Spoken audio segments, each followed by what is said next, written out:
Military drones are unmanned aircraft used in modern warfare. They can monitor and strike targets from long distances. Drones are controlled from ground stations. Operators monitor and guide them in real time. The drone is launched from a runway or base. It quickly climbs to operational altitude. Advanced sensors detect and identify targets. The system locks onto the selected target. Once confirmed, the drone releases a guided weapon. The missile moves toward the target instantly. Guidance systems adjust the missile's path. It tracks the target with high accuracy. The missile reaches the target. The strike is completed with precision.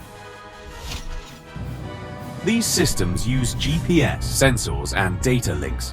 Together, they ensure accurate and controlled operations.